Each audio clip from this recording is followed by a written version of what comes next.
U shuan në moshën 78 vjeçare, Berisha mban 1 minutë heshtje për Bujar Bukoshin.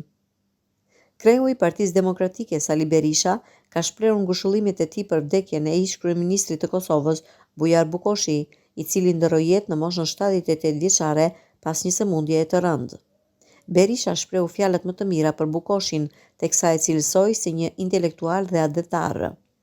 Një lajm i trisht vjen nga Prishtina, një personalitet i shquar, një adhetar i flakt, një shtetari formuar, i përkushtuar, ish kryeministri i parë i Republikës së Kosovës, kryeministri i qeverisë së parë në ekzil i Kosovës, bashkëpunëtori më i afërt, më i ngushtë i presidentit Rugova, Bujar Bukoshi, u nda sot nga jeta.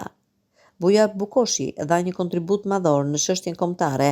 Krahas presidentit Rugova, ai luajti një rol të madh. Së pari në organizimin e pushtetit paralel të shqiptarëve të shtypur në Kosovë, pushteti i shkëputi ata përfundimisht nga shteti i pushtuesve.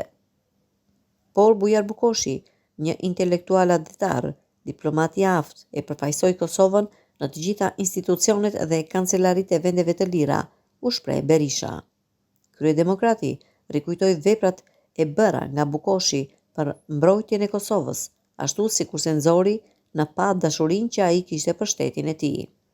Paraqiti së bashku me presidentin Rugova çështjen e saj dhe mbështeti fuqishëm në kohën e dur krijimin e ushtrisë çlirimtare të Kosovës.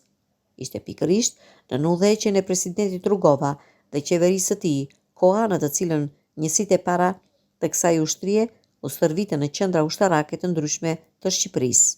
Ministria e Mbrojtjes e kësaj qeverie organizoi gjatë luftës forcat e armatosura të qeverisë së Kosovës, të cilët luftuan bashkërisht në betejë të ndryshme me njësitë e UÇK-s.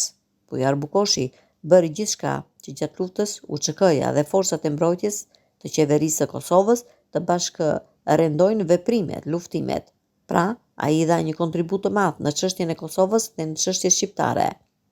Me këtë rast, unë i shpreh popullit të Kosovës, familjes Bukoshi, zonjës Bukoshi dhe fëmijëve të tyre, ngushëllimet më të ndjera të mijat, të PD-s dhe opozitës, tha ai. Përpara se Berisha të vijonte me deklaratën e tij për shtyp lidhur me çështjet politike të vendit, ai dhe të pranishmit në sallën e Selis Blu mbajtën 1 minutë heshtje në nderim të Bujar Bukoshit.